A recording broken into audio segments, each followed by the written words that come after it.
기도하겠습니다.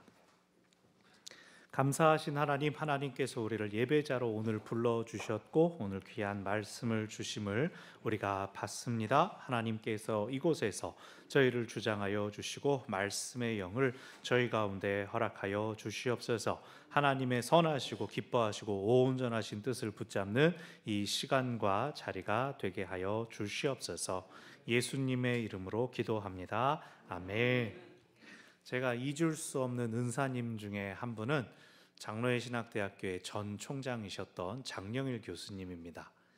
이분은 항상 이제 얼굴이 붉고 그래서 별명이 이제 홍익인간이었습니다. 얼굴이 항상 신학교 교수님인데 얼굴이 한 장 걸친 것처럼 늘 붉어서. 근데 별명 때문에 그분을 못 잊는 게 아니라 이분은 공적인 자리든지 사적인 자리든지 언제나 하나님 앞에 자신을 표현하는 말이 죽은 개와 같은 나, 기도할 때도 죽은 개와 같은 우리를 이렇게 불러주시고. 죽은 개 어디 나옵니까? 다윗이 자신을 추격하는 사울 왕을 향하여서 왕이시여 어찌하여 죽은 개와 같이 보잘것없는 나를 왜 이렇게 쫓아다니십니까? 그렇게 한 2번 정도 말하고 나중에는 요나단의 아들인 무비보셋도 다윗에게 아이고 죽은 개와 같은 제가 뭐라고 저에게 이런 은혜를 주십니까? 또 이러면서 말합니다. 아하, 그러면 이스라엘 왕국 시대에 뭐 속담처럼 관용어구처럼 쓰는 그런 표현인가? 라고 하면서도 정작 이 표현을 쓴 사람들은 뭐 다윗도 그렇고 뭐 요나단의 아들도 그렇고 다 왕족 계열 이런 사람들이 쓰는 좀 점잖은 표현인가? 뭐 여러 생각을 했더랍니다. 그런데 오늘 본문에 또 다른 개가 등장합니다.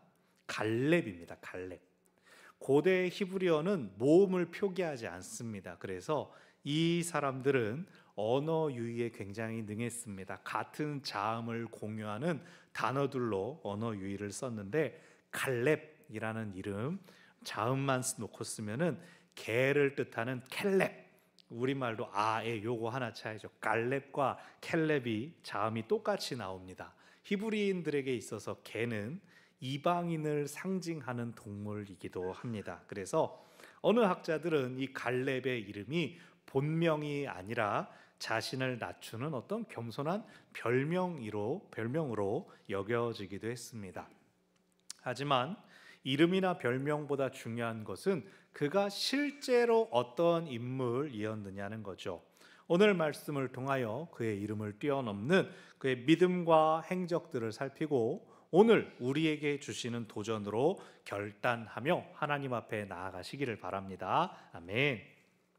여호수아서 안에는 가나안 정복 전쟁에 대한 이야기가 담겨져 있습니다. 그러나 실제로는 전체 24장의 내용 중에 절반만이 가나안 정복 전쟁을 다루고 나머지 절반은 이 가나안 땅을 12지파에게 나눠주는 내용이 담겨져 있습니다. 가나안 정복 전투는 크게 남부와 북부로 진행되면서 크고 강한 주요 성읍들을 함께 정복하는 걸 보여줍니다. 그러니까 전면전으로 가나안 영토 전체를 휩쓸어 가는 것이 아니라 함께 뭉쳐 있는 이스라엘 연합군 가장 강력한 때에 중요한 도시 국가들을 정복한 뒤에 나머지는 각자 분배받은 땅에서 남은 싸움을 싸워라 하는 것입니다. 각각의 장단점이 있겠죠. 함께 싸울 때, 흩어져 싸울 때 일단 뭉치면 힘도 세고 사기 진작에도 도움이 될 겁니다. 지리한 지역전을 신속하게 마칠 수 있다는, 양적으로 물량으로 승부할 수 있어서 빨리 마칠 수 있다는 장점도 있습니다. 하지만 사기를 크게 돋울 수 있다는 장점의 반대말은 무엇입니까? 금방 사기가 떨어질 수 있다. 리스크가 있습니다. 아이성 싸움을 싸울 때 그러지 않았습니까? 전체 싸움 중에 37명이 사망을 했는데 그걸로 인해 이제 기가 크게 꺾였었죠.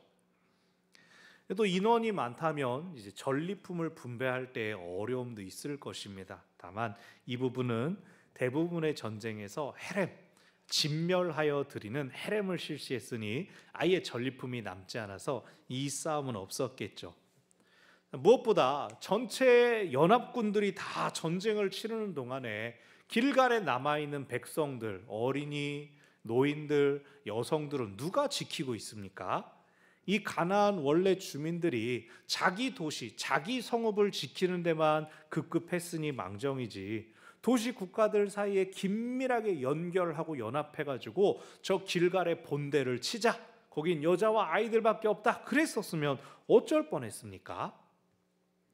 결국 이 모든 작전들, 이 전쟁들이 승리로 끝날 수 있었던 것은 이 이스라엘의 싸움이 사람의 싸움이 아니라 그들과 함께 하시는 하나님의 싸움이었기 때문에 가능했습니다. 하나님께서 적들로 하여금 두려움에 사로잡혀서 바로 앞에 닥친 상황에만 몰두하게 하셨고, 하나님께서 모든 싸움에서 이스라엘이 승리하게 해 주셨습니다. 큰 싸움을 마친 후에 남은 싸움들은 각각의 지파가 자기가 분배받은 땅에서 싸워야 합니다. 그러나 그 싸움들 역시 하나님께서 도와주실 것입니다. 지금까지 함께 하셨던 그 하나님을 계속해서 전심으로 의지하고 싸운다면 앞으로도 승리를 거두게 될 것입니다. 여기서 우리가 두 가지를 기억하고 넘어가기를 바랍니다. 첫 번째, 하나님께서 우리의 싸움을 싸우십니다. 내 힘과 내 능력으로 내게 닥치는 모든 상황에 다 맞설 수 없습니다. 그러나 대신 하나님께서 우리를 도우십니다. 아멘. 하나님께서 우리의 모든 고비마다 우리를 찾아주시고 우리에게 힘과 능력을 주십니다. 여러분, 돌이켜보면 그런 순간들이 있을 겁니다. 야, 이건 정말 내 생각으로 내가 할 수 있는 게 아니었는데 신기하게 이걸 넘어섰다. 신기하게 내 병이 나을 수가 있었다. 할렐루야. 내가 하려고 하면 힘듭니다. 하지만 하나님을 의지하면 힘든 중에서도 기대가 생기고 기쁨이 생깁니다. 오히려 내가 진작에 포기하고 손을 놓아서 누리는 뜻밖의 은혜가 있습니다. 그러므로 하나님을 의지합시다. 하나님이 앞장서서 싸우십니다. 아멘. 두 번째로 기억할 것은 우리의 싸움에는 끝이 없다는 것입니다. 꼭 누군가를 무찌르는 게 아니라도 우리는 일상 속에서 늘 새로운 상황을 마주치곤 합니다. 자녀들을 키울 때를 생각해 보십시오. 배불렀을 때 다르고 이제 갓난쟁이 키우면서 아이고 이게 말귀라도 통하면 하는데 좀 자라서 말귀 통하면 어떡합니까? 애들이 거꾸로 아유 엄마는 내 말도 못 알아들어? 거꾸로 나오고 아이고 이거 좀 커가지고 사람 구실 해봐라. 청소년 되면 이제 밖으로 나갈까 봐 걱정이고, 자녀들 장성해서 어른 되면 이제 한몫하겠지 그럽니까? 또 출가해서 또 자녀 낳으면 또 애기 봐주고 걱정해주고 끝이 없지 않습니까? 우리 수고의 싸움은 결코 그치지 않습니다. 어느 정도 되면 아유 이제 익숙하니까 내가 다 할 수 있지, 그렇지도 않습니다. 아이고 조금 남았다, 금방 다 끝나면 이제 나는 편하게 살 수 있어, 그런 것도 없죠. 이 땅에서 살아가는 동안에는 결코 싸움이 끝나지 않습니다. 그러므로 빨리 하나님께 맡겨드리는 것이 그나마 편하게 싸우는 법입니다. 하나님께 맡겨드립시다. 하나님을 의지하면 하나님께서 세워주십니다. 아멘. 그래서 가나안 정복 전쟁은 하나님께서 다 이기게 하셨다, 끝나는 것이 아니라 하나님께서 앞으로도 이기게 하실 것이다 까지 나아가는 것입니다. 이제 끝났겠거니, 나는 편하기만 하면 되겠거니, 그렇지 않습니다. 우리가 감당할 만한 싸움이 남아있기 때문에 우리는 계속해서 믿음의 싸움을 싸웁니다. 여러분, 믿음 없이는 은혜가 없습니다. 아무리 은혜가 거저 주어지는 선물이라 하더라도 믿음이 없는 곳에 툭툭 떨어져 있어서 죽기만 하면 되는 것, 그런 것은 은혜가 아닙니다. 왜요? 은혜인 줄 모르기 때문입니다. 당연히 주어진 줄로 알기 때문입니다. 그러나 믿음이 있는 사람, 내 힘으로 할 수 없지만 하라시니 하겠습니다, 그는 그 믿음에 대한 은혜를 발견하게 될 것입니다. 그것이 바로 예수님께서 가르쳐 주셨던 것입니다. 예수님께서 네 믿음이 너를 구원하였다라고 하셨죠. 그것은 네가 은혜 받을 만한 믿음이었어, 충분해 라고 평가하시는 것이 아닙니다. 너의 믿음이 너를 은혜로 인도하였다, 네가 믿었기 때문에 은혜를 발견할 수 있었다 즉 주님께서도 우리의 믿음을 통하여 역사하신다는 뜻입니다. 그러니 사랑하는 여러분, 믿음의 싸움을 계속 싸워 가시기를 바랍니다. 무엇을 해야 할지 모를 때에 최소한 믿고 기대하며 기도하시기를 바랍니다. 가만히 있는 자에게도 하나님의 은혜는 내립니다. 그러나 아무것도 안 하는 자는 그게 은혜인 줄 깨닫지 못합니다. 기도하는 자, 기대하는 자, 믿는 자가 은혜가 은혜인 줄 깨닫게 될 것입니다. 아멘. 오늘 본문이 믿음으로 은혜를 취한 사람 갈렙을 보여줍니다.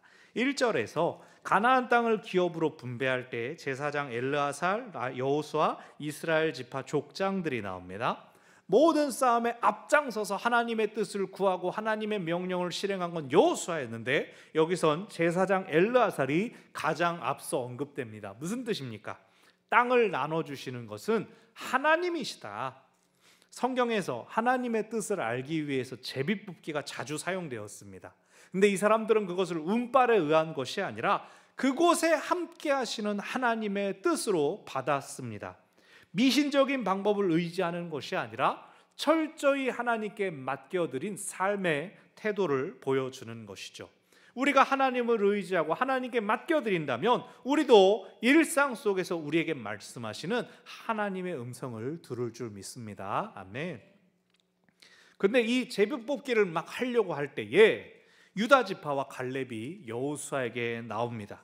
갈렙은 어떤 인물입니까? 여호수아와 함께 40년 전에 가데스 바네아에서 가나안 땅을 정탐하기 위해 파견되었던 12 정탐꾼 중에 한 명이었습니다. 7절에서 그때 나이가 40세였다라고 말합니다. 8절, 함께 올라간 형제들은 백성의 간담을 높게 하였다. 12 정탐꾼 중에 갈렙과 여호수아를 제외한 10명은 이렇게 말했죠. 그 성은 높고 견고하다. 그 사람들은 거인들이다. 그들 보기에 우리는 메뚜기와 같다. 우리는 절대로 그 땅을 취할 수 없다. 이 부정적인 보고 때문에 이스라엘 백성들의 마음에 불안이 생기고 불평하며 원망하는 마음이 생겨났죠. 하나님께서 진노하셔서 20살이 안 된 자녀들만 그 약속의 땅으로 들어갈 것이고 부모들은 광야에서 40년 동안 방황하면서 죽게 되리라 하셨습니다. 단 2사람의 예외, 그들은 우리의 밥이다, 올라가서 그 땅을 취하자라고 했던 갈렙과 여호수아 2사람만이 광야에서 죽지 않고 믿음으로 가나안에 들어갈 거라고 하셨습니다. 가데스 바네아에서 정탐을 보낸 것이 출애굽 2년째의 일이었고 10절에서 그로부터 45년이 지났습니다 라고 말했습니다. 실제 광야에서 방황했던 여행은 38년이니 가나안 정복 전쟁은 한 7년 정도 걸렸다라고 볼 수가 있습니다. 그 싸움 이후에 9절, 너의 발로 밟는 땅을 주겠다라고 한 약속을 내가 기억합니다. 내가 여전히 힘이 있고 내가 여전히 싸울 수 있으니 12절에서 이 산지 헤브론을 내게 주소서. 갈렙이 뭐라고 말합니까? 그날 정탐꾼들이 보고하던 그날 당신 여호수아도 들은 것처럼 거인 족속이라 불리는 아낙 자손이 여전히 그 땅 헤브론에 살고 있고 그 성이 크고 견고할지라도 여호와께서 나와 함께 하시면 내가 그들을 쫓아내겠습니다. 그러니 그 땅은 제비 뽑지 마시고 나와 유다 자손에게 주십시오. 40년 전 하나님께서 네가 원하는 땅 너에게 준다 하셨으니 내가 그 땅을 취하겠습니다. 그 땅이 무슨 역세권도 아니고 금싸라기 땅도 아닙니다.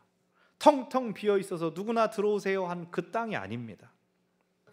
갈렙은 자기 땅을 고를 수 있는 권리를 자신의 안전과 평안을 위하여 쓰지 않고 40년 전에 받았던 도전 그대로 그들을 내가 물리치겠습니다 라고 하며 앞장서고 있습니다. 참으로 그의 말대로 그의 육신은 늙었을지언정 여전히 강건한 모습을 보여주고 있습니다. 13절, 여호수아가 갈렙을 축복하고 헤브론을 기업으로 줍니다. 그리고 14절, 헤브론이 갈렙의 기업이 되었다. 근데 그 이유가 뭐라고 합니까? 그가 용감했기 때문이다. 그가 노익장을 과시했기 때문이다. 그렇게 나오지 않습니다.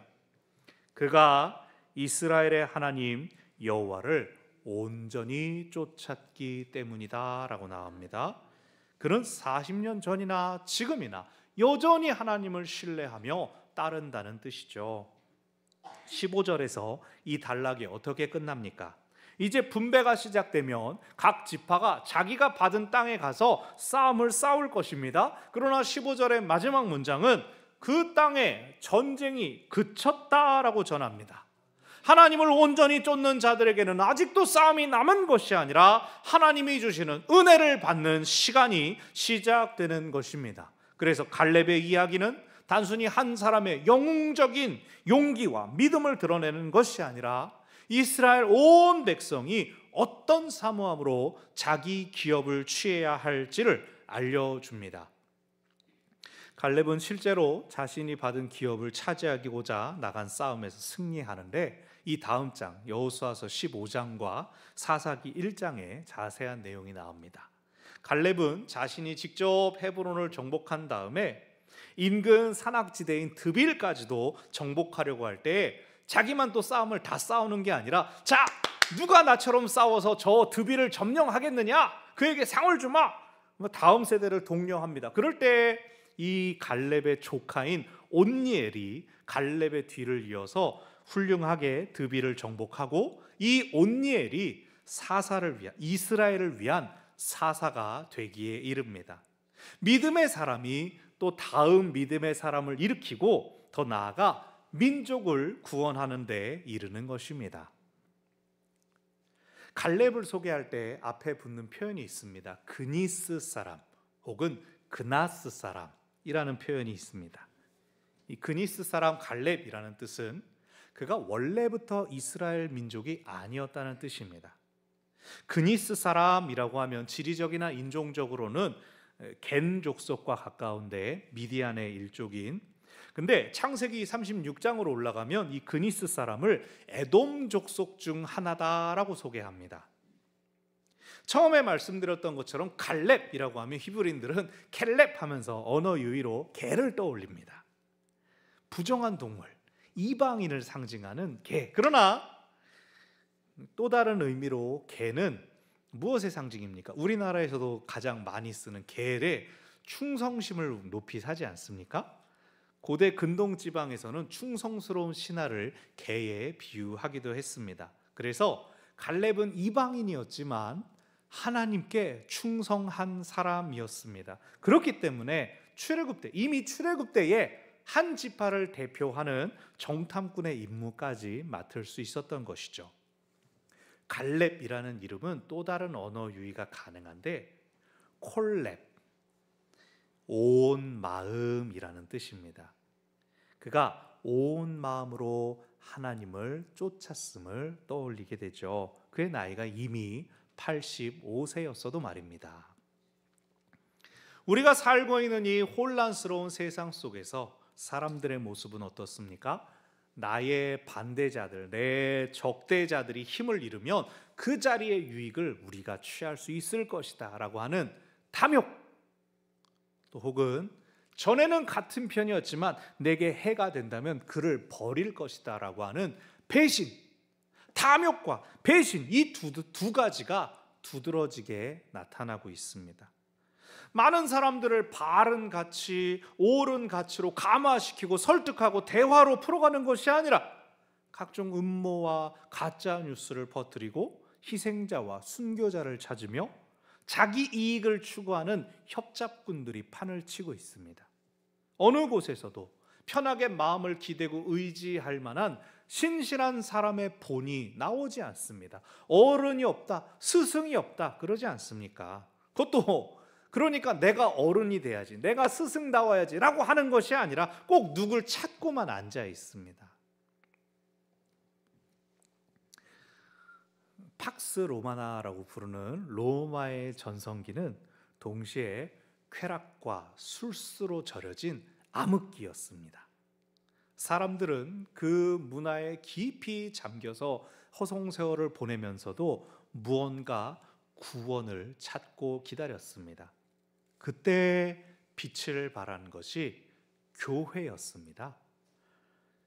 교회에 다니는 사람들, 그리스도인이라고 불리는 사람들은 쾌락에 자신을 내어주지 않았습니다. 서로 죽고 죽이는 피의 향연이 벌어지는 극장, 그 향연에도 참여하지 않았습니다. 음모, 술수와 거리가 멀고 일주일의 하루는 더 경건하게 보냈습니다. 여자와 아이들을 하나의 인격체로 존중하고 노예와 주인이 한 상에서 함께 같은 음식을 먹었습니다. 그런데 그것이, 그 기괴한 모습이 그 시대의 빛이 되었습니다. 가진 것을 나누고 서로 돌보며 존중하는 모습이 사람들에게 도전을 주었습니다. 그 모습에 감화된 사람들이 차츰 모임에 참여하기 시작했습니다. 함께 음식을 나누어 먹고 예수님에 대해 듣기 시작했습니다.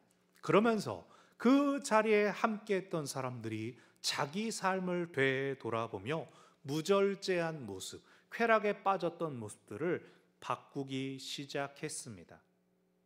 믿음의 사람들이 세상에 빛을 전한 방법은 믿음의 삶이었습니다.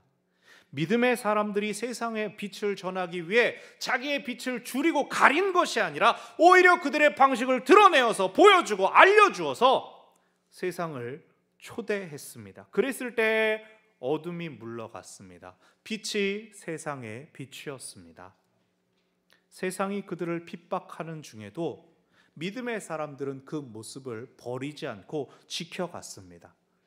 사도 요한의 제자라고 알려지는 폴리캅이라는 교부가 있습니다. 요한계시록에 나오는 서머나 교회의 지도자였습니다.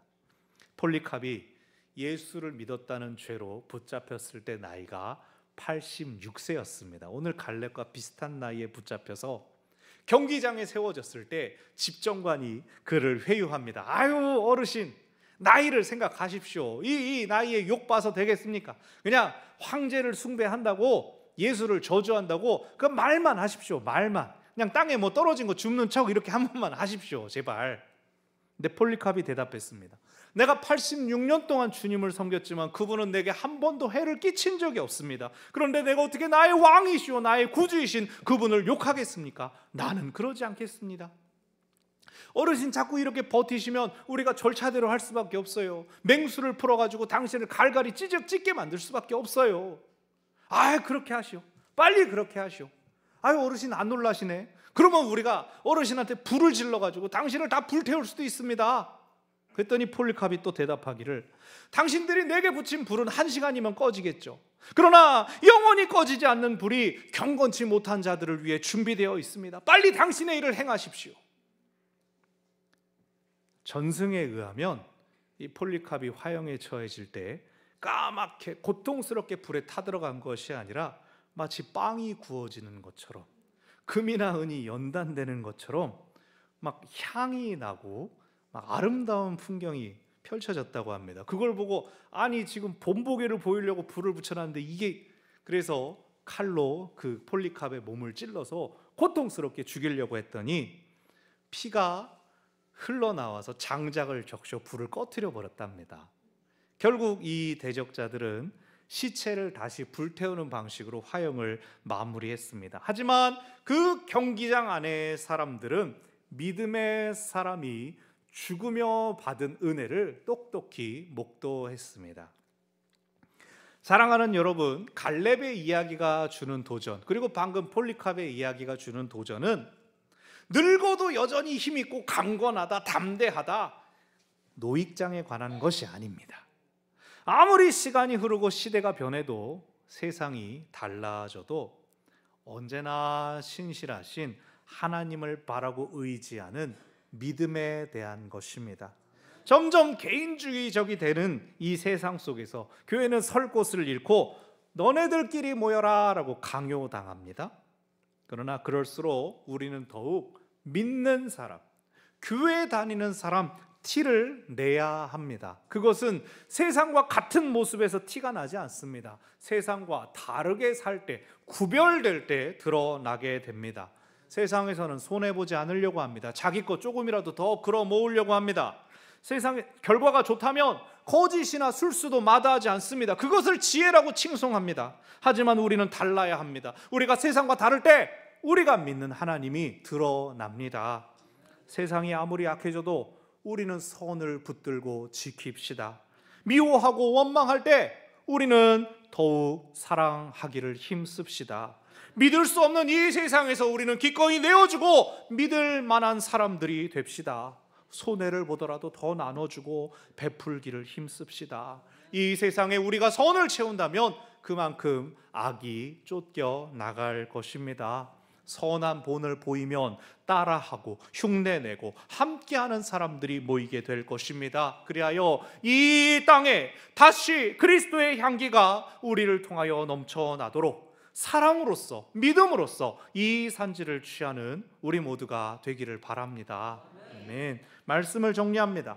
우리가 묵상하는 여호수아의 말씀은 이 땅을 정복하는 방법을 알려줍니다. 하나님이 앞서 싸우시며 하나님이 우리에게 승리를 주십니다. 하나님의 승리는 하나님을 믿는 사람들에게 주어집니다. 하나님의 편에 서시겠습니까? 하나님의 편에 서겠다면 말이 아니라 믿음으로 드러나야 합니다. 우리의 삶이 하나님을 믿는 믿음을 드러내야 합니다. 세상에 삼켜지는 것이 아니라 세상을 취할 수 있도록 믿음의 삶을 사는 우리 모두가 되시기를 바랍니다. 아멘. 기도하겠습니다. 감사하신 하나님, 은혜와 복을 베풀어 주시며 힘과 능력을 더하시는 하나님 아버지, 하나님을 믿고 의지하는 자들에게 세상을 감당할 수 있는 힘과 능력을 주실 것을 말씀을 통하여 살펴보았고 또 믿음의 선배들의 이야기를 통해 다시금 확인합니다. 우리의 삶이 세상 사람들과 똑같은 염려와 근심 가운데 사로잡혀서 세상 사람들과 똑같이 살아갈 것이 아니라 똑같이 어렵고 힘들지만 우리가 믿는 하나님이 계시기에 이 땅의 사람들과는 담대하게 다른 삶, 구별된 삶을 선택할 수 있는 우리의 믿음의 삶이 되게 하여 주시옵소서. 내가 복받고 내가 잘 살기 위해서가 아니라 그것이 하나님께서 우리에게 명하시는 것이며 그것이 우리에게 약속하시는 것이니 믿음의 삶을 힘써 하나님과 담대하게 살아나가는 하나님의 사람들 저희가 되게 하여 주시옵소서. 예수님의 이름으로 기도합니다. 아멘. 말씀을 기억하며 찬송가 401장